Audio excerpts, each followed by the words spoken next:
to another episode of Sports and Discourse with your host, Derek Stevenson. And today I got my guy, Chris Jones, on the show with me, man. What's up, Chris? Yeah. What's up, baby? You know what it is. Hey, Chris Jones in here, boy D. hey, man. Long time coming. A- I should have been on here. We should have been did this. absolutely, man. Listen, man, it's Go been, back. I got to go back and count how many times I was on. You was on our show, and I need the same energy. I feel you, man. You're right about that, man. Well, I appreciate it, man. Listen, man, today we're gonna do a little Black History episode, man, and that's why I was waiting for something big for you, man. I had to wait and do it real big with you, man. So I appreciate you woo. coming on, man. Oh yeah, I appreciate the opportunity, man. Appreciate the invite, and of course, man, let's get it in, man. You know, Black history, Black people in sports, man. It's definitely a hot topic, man. We've been running. Absolutely. And listen, before we get into some of the stuff that we had talked about, man, I want to start it off actually and talk about this Shakari Richardson situation, right? Yeah. So for the people Uh, listening, basically, everybody's pretty aware of what happened to her, right?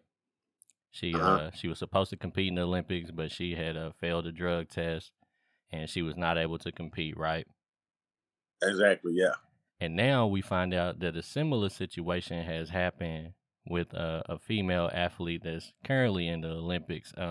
Could you explain what you know about the situation? Well, from what I know, Shakari Richardson, she had failed a drug test while in competition. And the girl, like I said, I'm not familiar with her name. I know we talked about this a while ago, but she did fail a drug test, but I heard it was out of competition, meaning she failed during the time frame when competition wasn't going on, because I guess they constantly hit you with randoms. But then when it came time for the competition, she had passed. So I think that was the big difference. One thing we know about the Olympics, they go by old rules and they got their old set of ways, and it's very fine tuned with the deciding lines. But at the end of the day, if you wasn't in the picture, you couldn't have been framed. So we can't go by one situation to the other. Uh, I think it sucks for Shakari. I do think they need to change the rules, especially with cannabis being legal, being more legal in the United States, and as well as it being legal in a lot of countries. I think that's something we got to fine tune. But rules is rules. You have to go by them, because this happened with one situation doesn't mean, the same thing with Shakari. Uh, so, Shakari she has to own her own accountability for what happened to her, Yeah, honestly. yeah, And man. she wasn't, I know she had some things going on with her family. I think, was it her mother or something? So, you Yeah, know, my condolences to her for that. But also with the situation, it seems like she wasn't mentally there with the Olympics was going on anyway. Because, I think we all seen that last race, man. She really got smoked. yeah, man. Do you She, do you think she's gonna be able to bounce back? I think she'll be able to bounce back. Will she be able to beat those Jamaicans? I don't know. A lot of people slept on them. They fast. Plus, one thing that gets to me is, let's not forget, these Jamaicans are black. Like, I think people really talk bad about them, like they're because they're not American. No, they are the same color as us. If they come to America, if they fill out an application for a job, they will check that they are black, African American. That's what they're going to check. If it's black, white, whatever, they're going to check the same box we check. There's not going to be any difference. So I don't know why we're not celebrating their victory as well, because they're doing it for the same color as us. It's not, Shakari versus, it's the same color. So, but I think Shakari will bounce back, but she's going to have her hands full. I know she's young. She's just going to have to work hard, man, because them Jamaicans and them girls is running. I think the one girl, she won what, 2 or 3 races? Yeah, Much clean sweep. So she got a lot of catching up to do. It can be done, though. right. Well, anyways, man. Speaking of the Olympics, we're gonna transition to your girl, the goat, the greatest, Simone Biles, man. Can you tell me how you feel about Simone, man? I think Simone got a real bad break, man, for the last situation that we had, or the last events that we had. She was going through some mental health issues, and we hear a lot of people kick that around. We hear a lot of people kick that around. You know, in relation, Ben Simmons talking about the mental health. I don't really buy it. I mean, okay, it's cool. You going through that. Nobody can say what you're going through. But the adversity that Simone Biles faced is a whole nother category. I mean, I think her and her team was getting sexually assaulted, sexually abused by the trainer that had been training her for years. So that that left her mentally scarred, you know. And this was going on a lot of times where she was out in competitions in Olympics. So overcoming that, being with another trainer, just being around that environment, I can see how that can trigger, some things in her to even want to compete. And that's hard to overcome, dealing with that type of stuff. So, I really, feel bad for her in this situation, but that was a big step that she said, you know what, I'm not mentally ready for this. But let's not discredit, let's not take this one instance and discredit everything she's done in the Olympics. As you said, she is the GOAT of all gymnasts. She has 6 Olympic medals, 4 of them gold. She has a record of 25 world championship medals, 19 gold. No other Olympic gymnast has 25 world championships. Let's not let this one moment cloud everything that she's done in her young career. And she's still young and has a lot more to go. This is somebody that I think will be in the history books for years to come. People our age are seeing and witnessing this greatness. And I think we just need to, definitely give her more flowers than she's been given and not really bash her for not winning this last Right, man. And I think we as black people, man, I do think we need to start taking mental health a little bit more serious. one. Definitely. A lot of people are dealing with trauma out here, man, and you Yeah, know, I think it's leading to a lot of the issues that we've been having with violence and different things like that. And it just seems right. like a lot of people are just carrying a whole lot of trauma around that they're not dealing with, man. It is, man. A lot of trauma. It deals with a lot of the violence, a lot of the acting out in schools, a lot of the drug use and addiction. Uh, I mean, and we even hear it in the music, in the music. Now, granted, we all like to turn up music and stuff like that. But when you really dig deep into it, a lot of these people are talking about the drama that they're experiencing. And then our youth and stuff relate and end up using the same coping mechanisms. So, uh, yeah, we definitely need to take it more serious. And a lot of these people need outlets. A lot of us need outlets, especially, every race needs outlet, but taking it even deeper, the man, and in Black History Month, the black man. We definitely need an outlet, man, because we're tasked with carrying on, taking over, holding the family down. We can't show a moment of weakness. We can't have that moment of weakness, our black teenagers, So uh, definitely need to take mental health a lot more serious. I urge everybody to get help, not just, the gym and different stuff. A lot of people do different things for it, but that's only going to block it temporarily. Now, you really need to get deep down inside and be able to let that adversity, I mean, let them, demons and resentments go and move on. Yeah, man. That's something. When I joined the military, that's when I really started to realize that, man, a lot of people really do need to try to figure out healthy ways to deal with their issues, man, and hopefully everybody will start taking it a little more serious, man, and I we bet you see military. I bet just y'all all the way out there and just y'all talking. I bet you probably seen and realize a lot of people are fighting a lot of demons, and that was their escape. I'm pretty sure absolutely, man, definitely, man, it helped, it helped a lot of them. yeah. They go through that, and then you go through that trauma of rigorous training, and some go to war and come back. It seems like that's just layers on top of layers. Oh yeah, it definitely is, man. Some people just don't deal with it, man. A lot of people just develop really bad drinking habits. That's one thing I seen a lot of when I was in the military, man. I I really didn't drink that much myself before I went to the military. Um, I you know, never even put together. Honestly, I never. That's interesting. I never put those two together. yeah, man. That's how it goes sometimes, man. But Yeah, listen, what I want to actually talk about something that I didn't even really even think about it too much, but when we were watching the Super Bowl, right? Uh-huh. It actually, I think it was one of the highest rated, or maybe the highest rated Super Bowl, as far as viewership, right? Yeah, yeah, And when I was watching the halftime show and I seen Eminem take a knee, it made me realize that, or I'll say, it made me start to think about Colin Kaepernick again, right? yeah, yeah. And it seemed like it kind of actually seemed like the stand that he made and sacrificing his career actually has starting to show signs of paying off. Um, we start Exactly. You we starting right. to see more convictions than we ever thought we would see, and Yeah, it seemed like the NFL is thriving again because for the longest people was boycotting the NFL. it was, Um, man. It was. Yes, you're absolutely right. yeah, man. How do you feel about when everybody was boycotting the NFL, and how do you feel about it now that it seems to I, be back to its normal popularity? I think I think Colin Kaepernick's efforts really paid off. You got to think that happened in 2016 when he took a knee. So we're about what?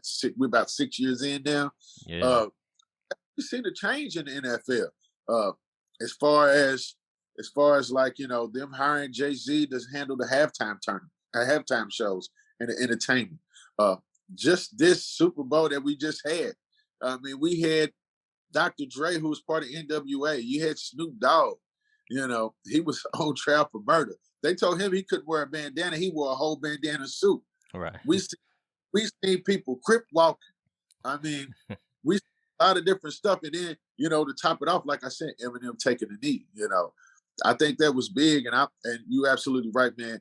That is definitely a salute to Colin Kaepernick, and I think people are taking it for granted because we're living in the moment. But we got to remember where it started from, man. He definitely made a change. We're seeing convictions.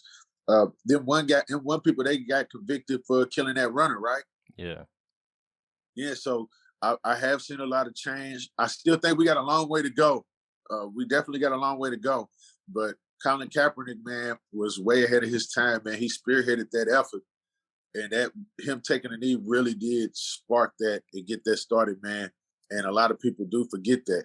yeah, man. Next thing we got to work on with them, we gotta figure out a system to get a more fair practice of hiring the executives and the coaches. I mean, when it comes to the coaches, man, it's so opinionated. Because at the end of the day, I think it's a lot of black coaches that deserve jobs. I do think they do. I think Brian Flores deserves a job. I do, think he stepped up and he's really making a lot of stuff aware that's behind the scenes. I can't stand Jason Whitlock for calling him a snitch. He said that, man, shame on him. I don't know about him. I don't know what he be on. But Brian Flores, he brought a lot of attention to it. Yeah, Uh, but the main thing is, I mean, we can't control who they hire. So it's only going to go so much because at the end of the day, if they don't want to hire somebody, they're not going to hire them. So we got to keep that in mind. I think the only thing we could really do is have an outside agency sit in on the hiring process just to make sure they're checking all the boxes. Uh, but I don't want it to go as far as, then you're hiring a black coach as a token boy who doesn't get it. Like, if he deserves the job, by all means, take it. But when it comes time to it, man, I mean, if the owners don't want to hire somebody, they're not. We really need to look at changing.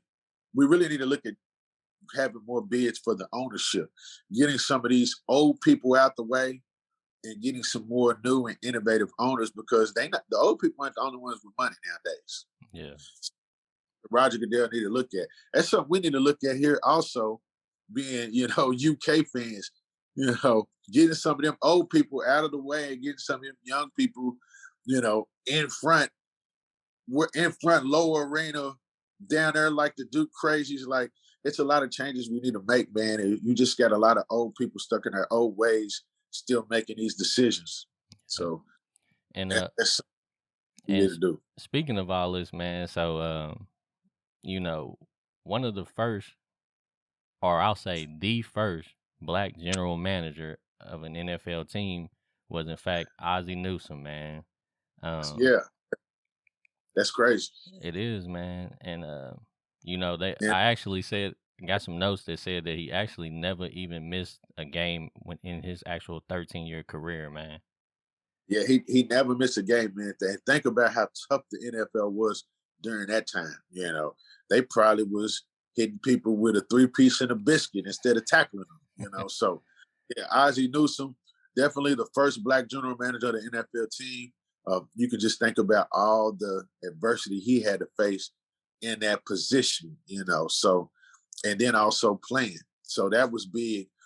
Keeping it on the football thing, something that I found out, keeping it on the Black history stands and the Black sports. Fitz Pollard and Bobby Marshall, two names that we never talk about when it comes to NFL. Those were the first Black players in the NFL. Fitz Pollard and Bobby Marshall. They played. They came to the NFL in 1920, and they played for the Akron Professionals. Yeah, Uh, Nobody ever heard one. I didn't even know Akron had an NFL team. me either, man. When Marshall played tight end, and he also ran track, boxing, baseball, and ice hockey. And and Bobby Marshall was a name I wouldn't have known if it wasn't for the show today. And I Right, feel like that a lot of people, somebody we should know. I mean, they played all in professional sports. First Black. We know about Jackie Robinson. We know about the first. We need to know about the first NFL Black players. Fitz Pollard, he was the running back and also the coach of the team. So he's the first Black NFL coach back in 1920. I just thought that was very interesting. And everybody listening, man, those is names that we definitely need to know as they kicked off something that opened the doors for a lot of us African Americans, man. yeah, man. And it's just kind of wild to see how far things have come, man. Yeah, And definitely, man. and like I had did one of my earlier shows with Sean Gurton on the black quarterback, man, and it surprised me to see that Geno Smith, when he started for the New York Giants, the Giants were Wow. the last team to start a black quarterback, man, and that was just crazy to me to think that it took that long for every franchise to have a black starting quarterback, man. Wow. I didn't know that at all, man. That's deep. That's deep. I gotta think of his name, man. I can't Doug Williams. Doug Doug Williams, Williams. man. Got to talk about Doug Williams. Was the first African American quarterback to win a Super Bowl Yes, for the sir, White man. for the Washington Redskins. And that was in 1980s, late 80s, 88 or something, right? So 1988. that was around that time, man. So that's kind of, I know I wasn't nothing but what, about 6, 7 years old. But just think from 1920, when the first Black NFL players played, it took that long for a Black quarterback, for one to be under center, or for two to lead the team to get the trophy and win it all. So, nowadays we're seeing a lot, and it's really transitioning now. Yeah, man. It just be hard to believe what the NFL would be like if he never had actually done that, man. And I'm telling you, We might not be lucky enough to see some of the athletes we've gotten to see now. I know. I could. I'm saying it probably would have been two different leagues. Uh, we never know, man. So I'm glad they made segue of quarterback, running backs, because as they always say, a lot of African Americans have always been talented. And I'm not going to say it's just African Americans because nowadays I think every race it's an even playing field as far as talent wise. But they got recognized for their talent and they was able to use it and be put in position. And like I said, it's just kudos, man, that they even got that shot and overcame those adversities to become successful. And we could talk about them today. Yeah, definitely, man. And I know we've been real football heavy right now, and we'll It's we just we gonna we'll get off of it soon. But before we do, I do want to point out also that Mike Carey is actually the first African American to referee a Super Bowl, man, and that was just 10 years ago, believe it or not. For real, I didn't. That's news to my ears, man. Sean Gurton, if you listening and watching, man, that gives you hope. You have hope. Yes, Make sir, man. it makes bad calls in basketball. Maybe he tried football. That's crazy. 10 years ago. So see, we're making a lot of history in our generation. Yeah. And I mean, and something that we don't. We always talk about Black history in the past, and we're overlooking the history that a lot of people are making right now because 10 years ago is just not that long ago. I mean, I'm 38. I mean, It's really not, man. It'd be hard to believe because when you watching stuff, you just never that's even really really it never even really crosses your mind. not. I mean, and that's something like that. That's that's so big and significant that we didn't even know. And that should have been celebrated. So definitely shout out to Mike Carey, man. I mean, we don't say it enough, man. Yeah. Refereeing is 10 years ago. Hopefully, he ain't make no bad calls, man. I can't remember who won it 10 years ago. Right. And so look, man, I'm gonna change lanes for a second, man, and I'm gonna go back to to an era where your favorite dominant basketball player, Wilt Chamberlain, was playing, The goat. and That is the goat. his main competition at the time was Bill Russell, obviously, right? And a lot of people probably are aware, but he was actually the first African American to coach a NBA team, the Yeah, Boston Celtics, man. And he was a yeah Celtics man. 19. What was it? 66 man. First coach. 1966, man.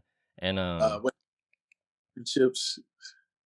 that guy was he was really something special, man. And I couldn't really imagine, what them guys was going through back in them days, man. I know. Yeah, Bill Russell. Yeah, I mean, you got to think. This was around the same time. Before when you still had colors only going places.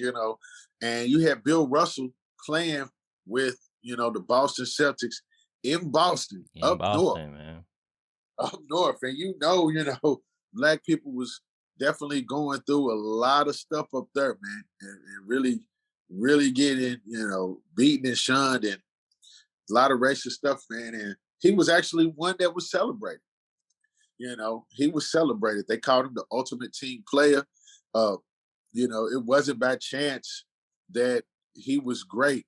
They kind of almost like worshipped him, and he was the ultimate team player, and they backed him a lot. Yes, So sir.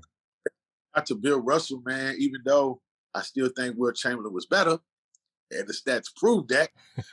But Bill Russell, man, he definitely deserves his flowers. And it would be something to hear the stories that was going on up there, with dealing with the racism, dealing with the mob and the mafia and everything going on. And he was right in the center of it, and one that was accepted, but probably wasn't accepted by everybody. Oh, You definitely know, not, man. and I mean, and speaking on Wilt, since you said something about Wilt, uh, I think it goes unnoticed, man, that a lot of people don't think about with Wilt. And I ain't gonna go too much in detail, but Wilt is the GOAT. But also think about this, man. Back in the day during that time frame, my man Wilt, Big Musty, was definitely walking on his own, which was tough because either you was white and then you was accepted by them, and if you wasn't with them, you was joining the Nation of Islam. Martin Luther, Malcolm X, Muhammad Ali, Kareem Abdul-Jabbar. So you was either one or the other. It wasn't no gray area, one or the other. And then you have Wilt Chamberlain, who was neither. So he didn't get accepted because he turned Red Auerbach down during the draft. He turned him down during the draft, and they always had a feud. So he wasn't accepted by the whites, and then he didn't join the Nation of Islam for protection like the other ones. So just imagine what he was going through during that time frame of on his own path, not being part of either one, probably getting shunned from both of them. Yeah, most definitely, Yep. man.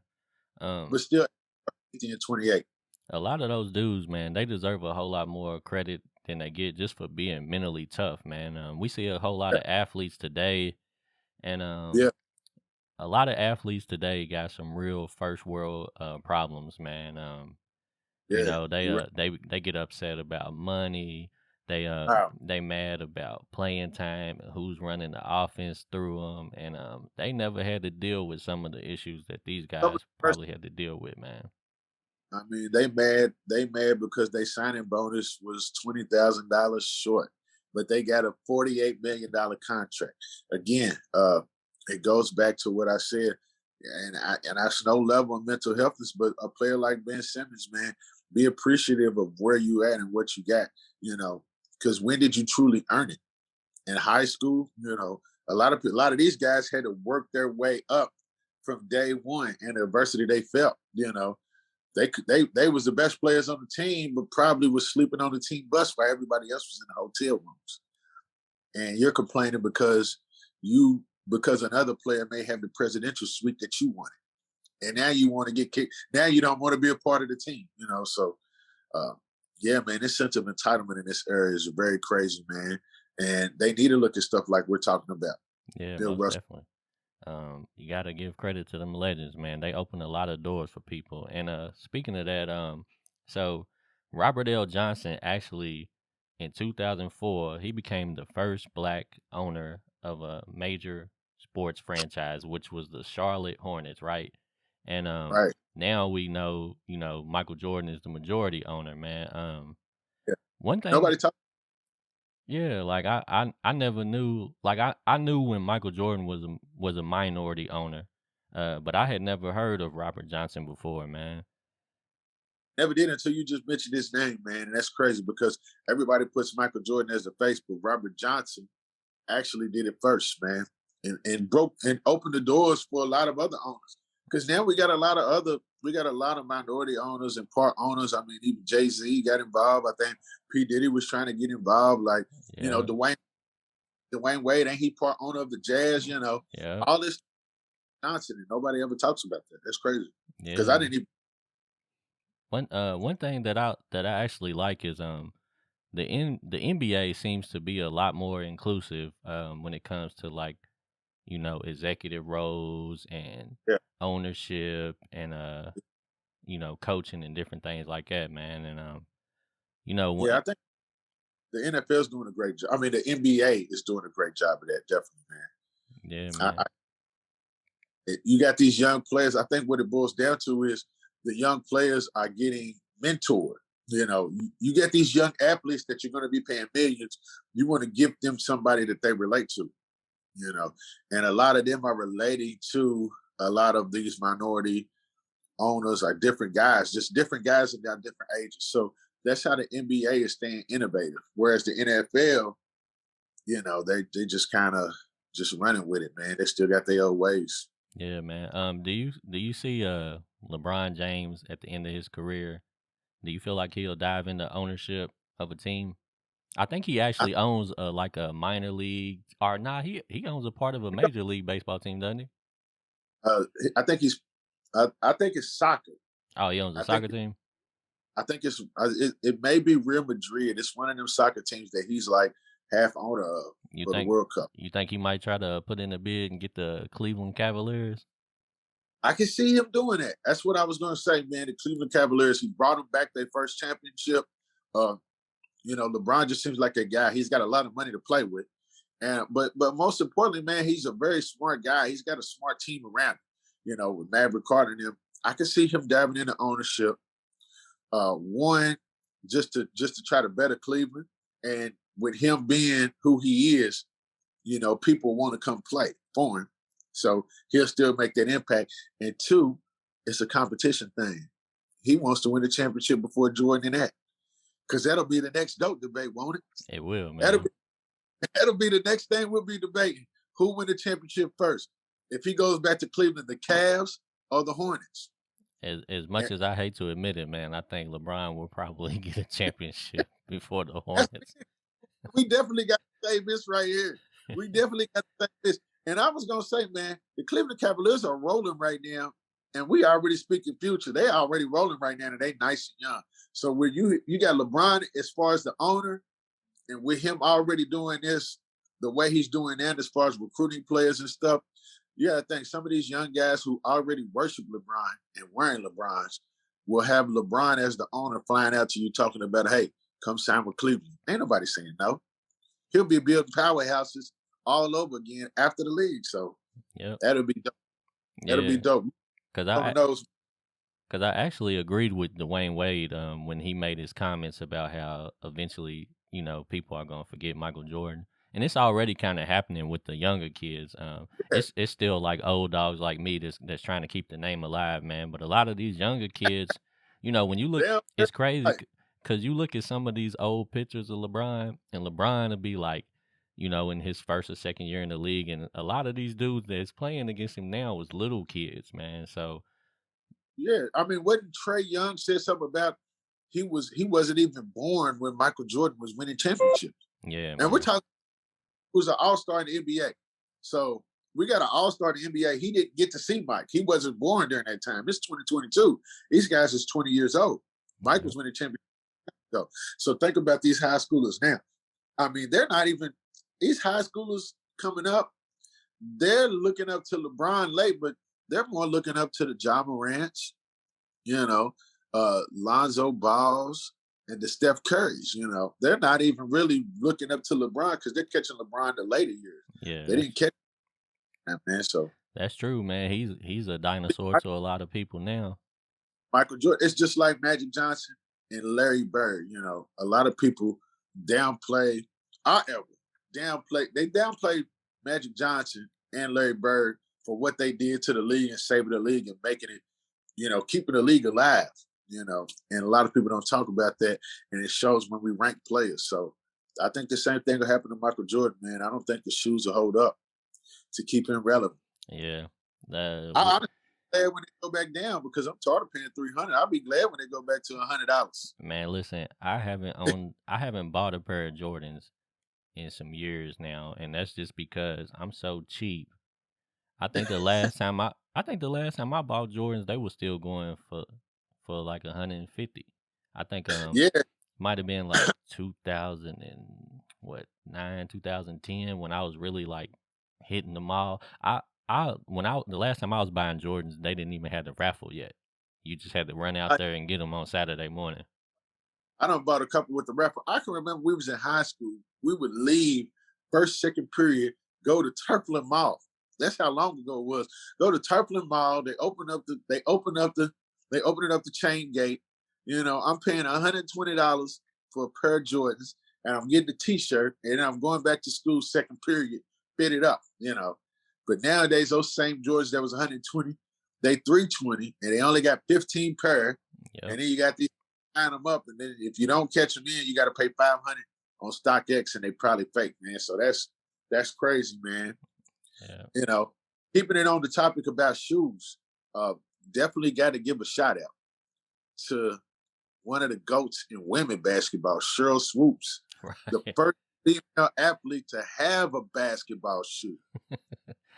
Hey man, Remember Cheryl Swoops now? Cheryl Swoops, man, she's definitely one of the goats for sure, man.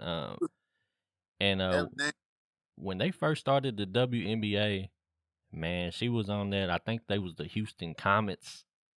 Comments, man. Comments. Man, they had a squad, man. They brought up, man. She was one of the faces. Like I said, she's the first female to have a shoe. I don't even know if any females have a shoe named after them. I don't know Has if it they been? have. I don't know if they have a shoe named after them. I know Diana Taurasi is on Team LeBron.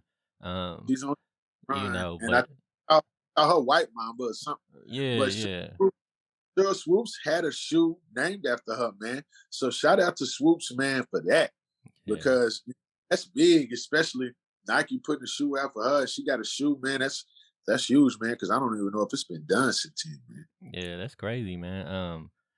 Who do you think in the league today would even be deserving of that, man? In the WNBA or just the NBA? W WNBA. ah right now in the WNBA, I would think it would have to be Diana Taurasi, of course. I think Sue Bird, as far as African Americans, uh, one of the most popular names in the sport would have had to been Skylar Diggins. Right. I mean, uh, she was very popular, and she was very popular coming up. Of course, she was beautiful, but she was a baller. Of course, everybody would say Brittany Griner, but one thing you can't teach is height. She's dunking. That's why you don't see a lot of the tallest and big guys having some of the dopest shoes. Everybody like the magicians with the ball and the ball handlers. So I would definitely say Skylar Diggins, man. Yeah, man. She, And you remember your Kyrie Figs, man, came from came from Georgetown, man. That's somebody. Shout out to your Kyrie Figs, man. Her name gets lost all in the translation of one of the best athletes to come to Kentucky, man. I mean, well, from Kentucky, won a championship down in Scott County, then went to Purdue, played 4 years, won a championship there. I think she won MVP of the NCAA tournament. She came back and coached at Scott County High School, then bounced back to Toyota. Then I think she went and coached a little bit in college, wanted to be closer to the family, came back to Toyota and holds an engineering position there. Of course, during that time, the WNBA wasn't paying a lot of money. right. So Toyota been paying a lot of money. So not a bad choice, but that's a name that we don't talk about a lot in Yeah, women's basketball. yeah, man. Figs, man, she used to get it in out there in the dirt bowl, man. Baller. She Yes, was a sir. baller. Around that time with Jerron Brown and all them, when we had a lot of great athletes, man, nobody really talks about her as far as women basketball, man. She's probably, I would say, probably one of the best women athletes to come out of Kentucky. I Yeah, mean, she definitely got to be in the discussion, man. had success. She won a college championship. She was MVP. Won the Sweet 16 and was an MVP. I mean, WNBA. I think she was on the Sparks when they won a championship. Yeah, So she may have been, yeah. But if yeah, not, she was definitely always a solid starter in the WNBA. in the pros, man. I mean, I don't even know any athletes in Kentucky period that's got all three. Honestly, That's you what's know. So yeah, definitely, man. Shout out to her, man, for this Black History Month. yes, sir, man. Well, hey, listen, I'm gonna switch it up just a little bit, right? And I want to talk about some of the actual like inventions that have come to like sports from black people, right?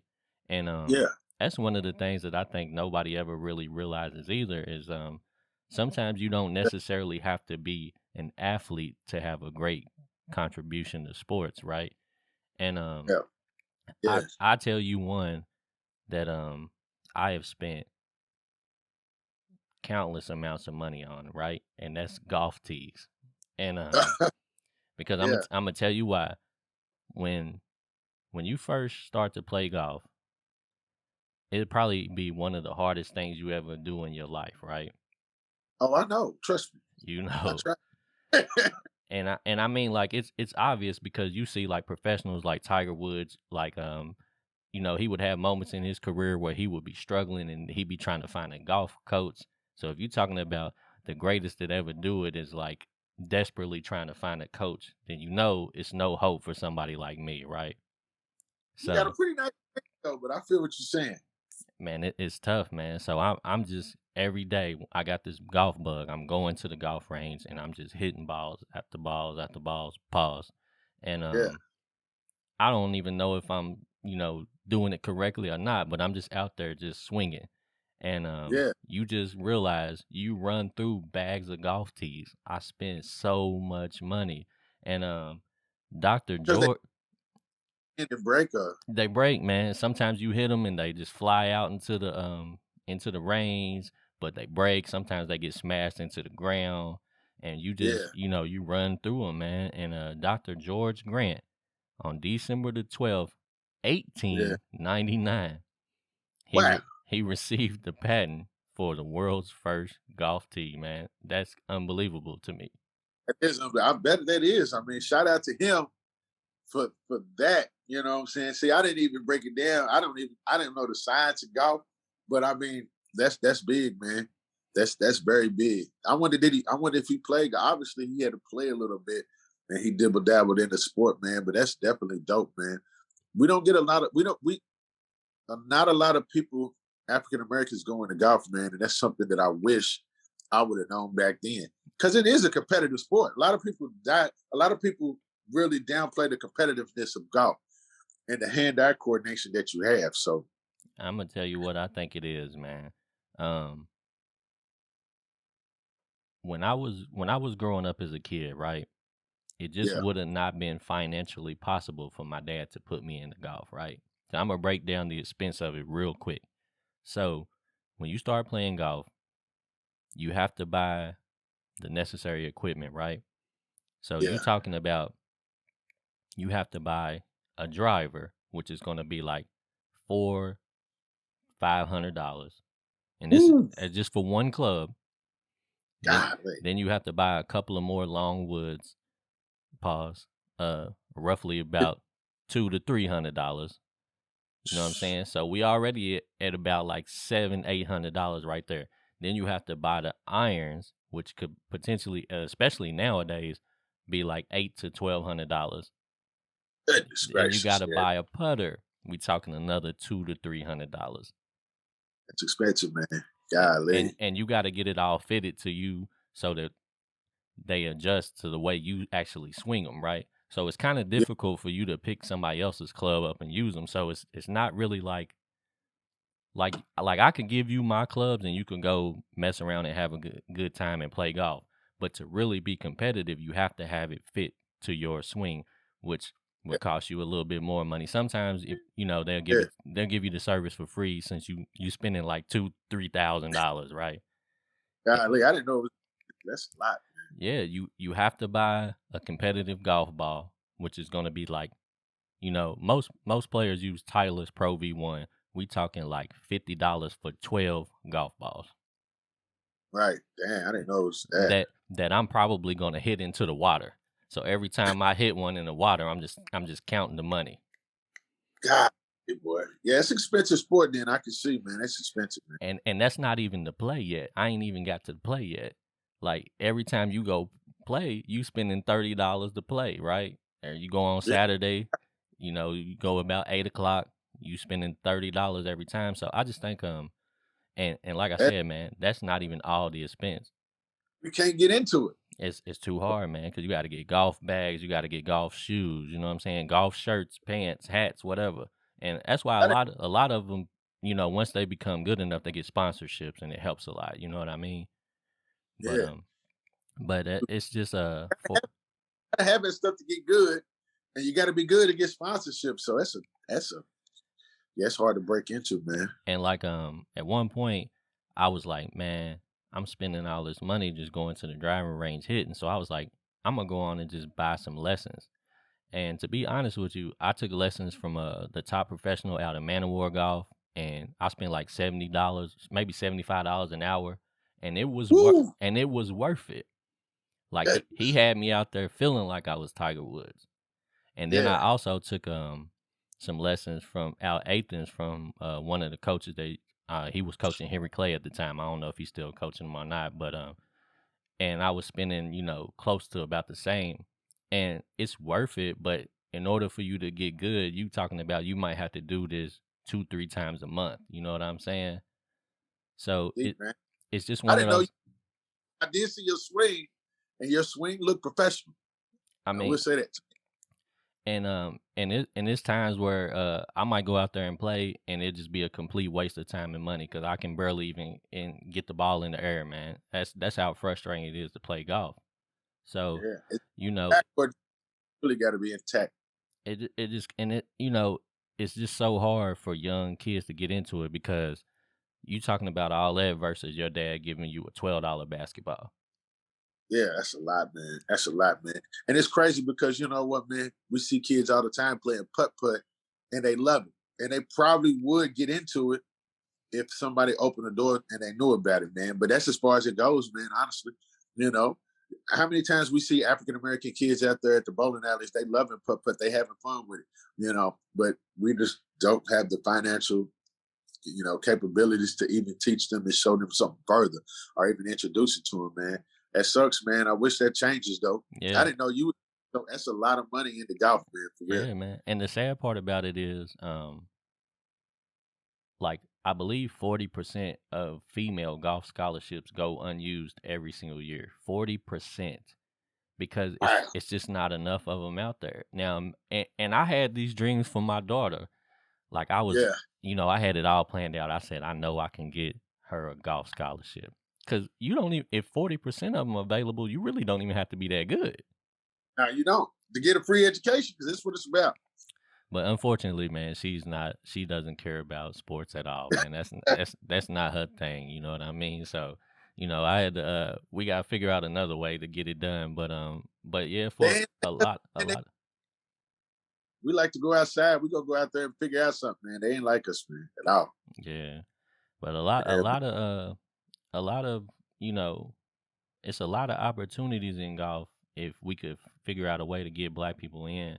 And I know that some cities, I know they have some programs like First Tee and different things like that to try to make Yeah. it a little bit more accessible to like inner city kids and stuff, you I know. mean, it's one of them things, man, that I didn't even know they had in high school. Honestly, Right. I Yeah. mean, didn't you said something about Henry Clay, and I went to Henry Clay, and I didn't even know they had golf. Yeah. And that just makes you think that Brian Station, who was a predominantly black student, they even participated in golf. And see, I They did don't know. They might not have. not participate in it. I mean, it's stuff like that. Golf, they had tennis because you seen the tennis courts. Right. See nobody playing on the tennis courts. I never seen nobody playing on those tennis courts the whole time in high school. I haven't either, man. And that's probably sort of the same situation. It's probably not quite as expensive as golf, but you probably have to buy a whole bunch of lessons and such. And it Bunch just of it takes a lot of inner city and black youth out of it, man. And that's pretty unfortunate. But like, it is. you can just give them a football or a basketball, and sometimes you don't even have to even be out there with them, and they'll just develop on their own. You know what I mean? But that's just really impossible with golf. I can only imagine. Now you got to get lessons. You got to do that, man.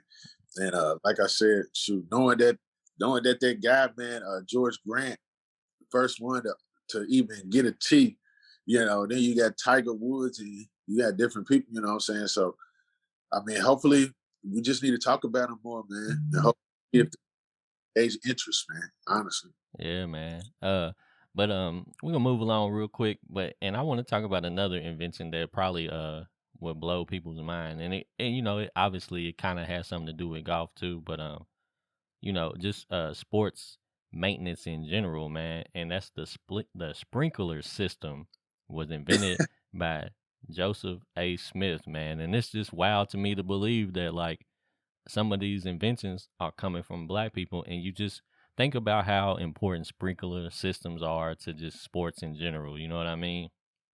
Golf course, the football fields, I mean, even just the lawns in general, Soccer, Yeah, baseball. all of it, man. Yeah. So the sprinkler system, man, especially I used to work for True Green. I was always about a healthy lawn. So yeah, man, that's dope, man. Yes, What would sir. make anybody even think to invent it? Probably because he was out there he's out there watering the grass and he's like, you know what, F this, man. I need to do something about it. So that's pretty dope, man. Yeah, Right. that's pretty dope. Yes, sir. Uh-oh. I had a little technical difficulty, man. My guy Jones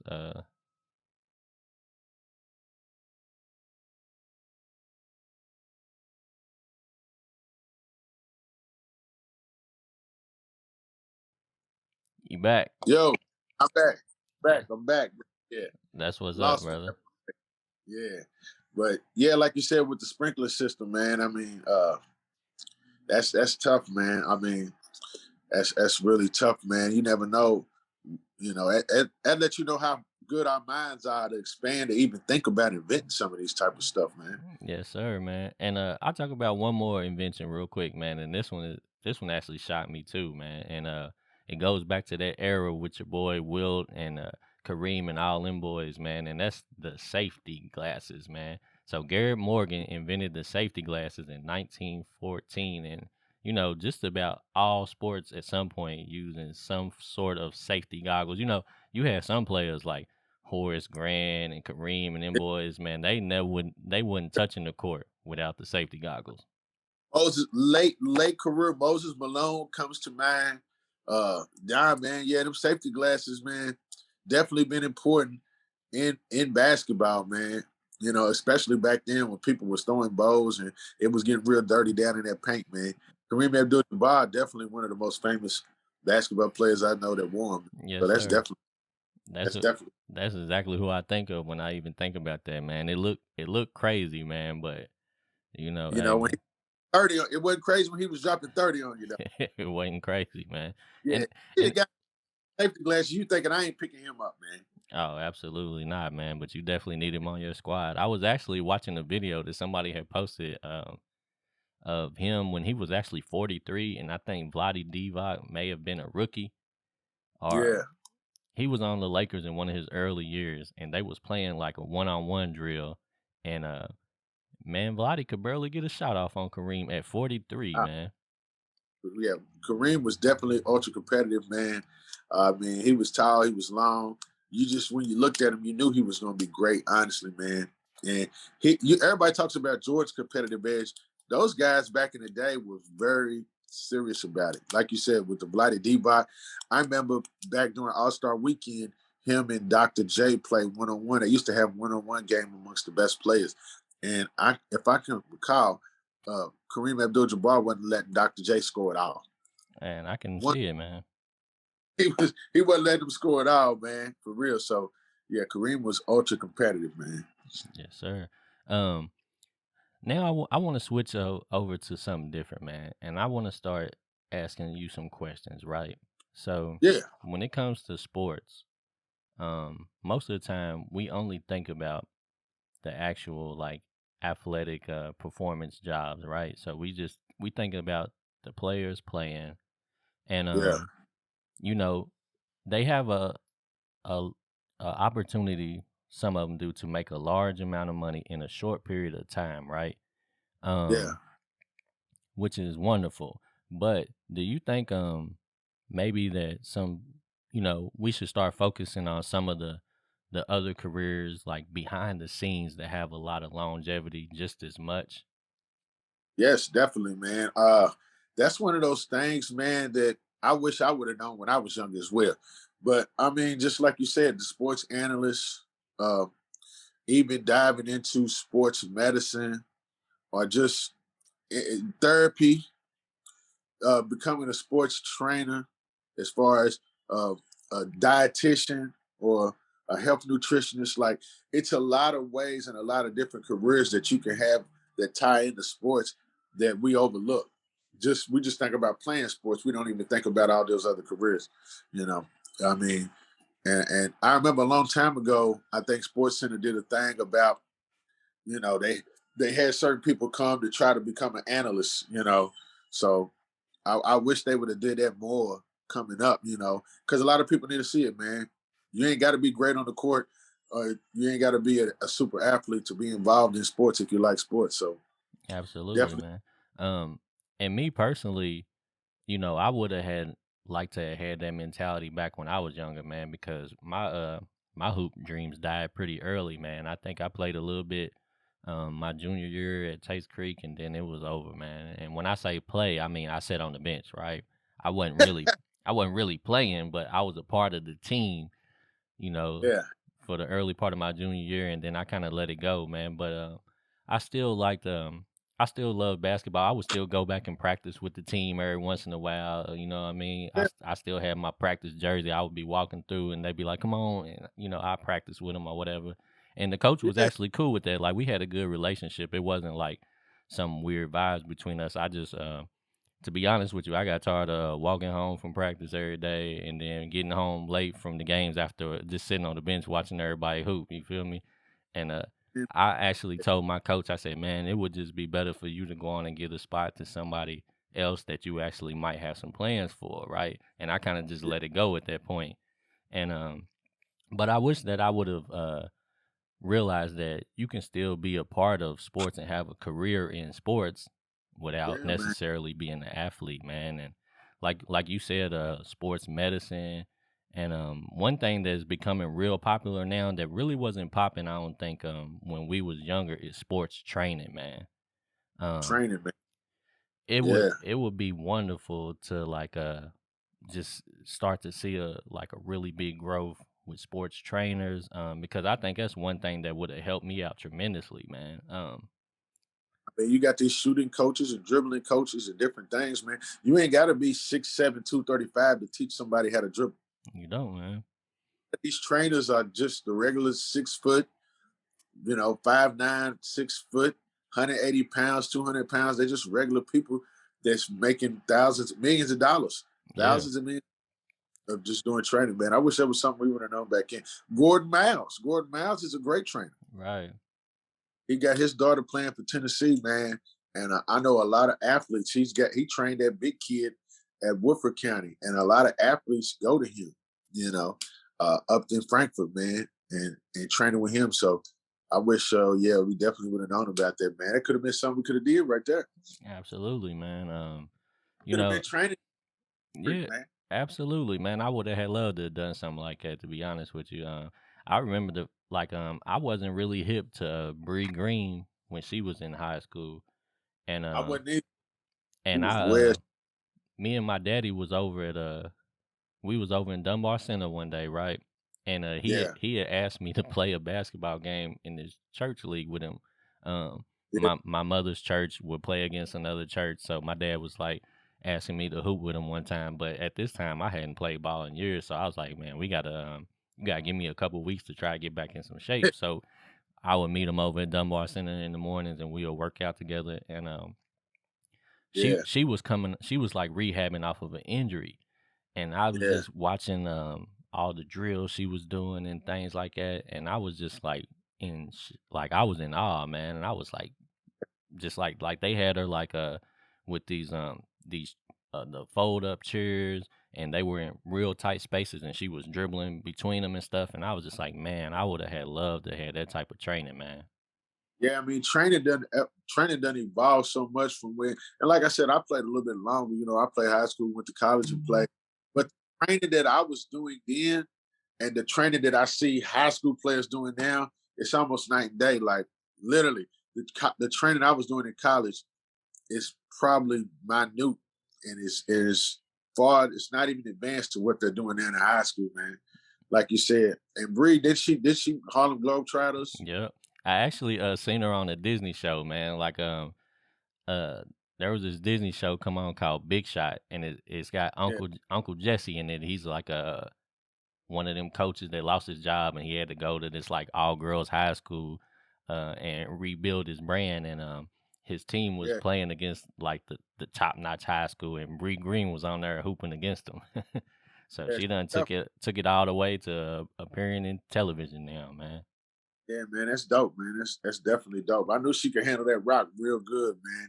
But yeah, man, the training that they doing now, like I said, man, it's unreal, man. It's definitely unreal. Yes, sir, man. And like I said, man, we gotta try to put an importance on trying to get in more into the ownership game. We gotta start trying Definitely. to fill a lot of the spots instead of just the athletic spots, man. Yeah, you're right, man. And like I said, the stuff that we hit on today, man, George Grant, Joseph Smith, Doug Williams, the Johnson, Michael Johnson, the owner. That's people that we definitely need to start celebrating and talk about as far as that may segue into sports. A lot of these people's we're not talking about them playing sports. We're talking about the contributions they made that goes unnoticed because it's always been if you ain't the one shooting that shot or toting that rock, then there's no need to do it. Go do something else. And that's not always the case, man. So definitely hit it on the nose. We're talking about a lot of these black sports inventors and first black people to really make noise and do some things in a lot of these sports. Yes, sir, man. Well, hey, man, listen, man. I feel like we had a wonderful show, man, and I'm definitely gonna have to bring you back, man. It's a And I coming on, man, and definitely got to come back, man. Like I said, we passed due. Yeah, man. And I was actually thinking about that, and I was like, man, I can't believe I ain't had Chris on yet, man. Because sometimes I just get to rolling, and it's just easier for me to set up and talk about something by myself, and then just keep it moving. And then after I put it out, I'll be like, man, that would have been a nice one for me to have this person on, or for me to talk to Yeah, this person about. So yeah, I'm gonna have to try to start doing a better job of getting with y'all, man, and I'm definitely. I like what you got going on with the show, man. Definitely big shots to you starting it up, man. And one thing I like, man, is definitely the consistency, man. You keep them shows going and you keep them rolling. I'm trying, man. You know, I like. Definitely us in the BTG, and definitely big fan, man. Like what you got going on, and of course, man. Now that I done got this computer stuff together, man, we can definitely set it up again, man. Definitely love to be, man. Absolutely, man. We'll have to get back at it, man. Well, listen, man, I appreciate it, man, for sure. And we'll just wrap it up right there, man. Sports and Discourse with Derek Stevenson. Y'all know what it is, Chris Jones. Out.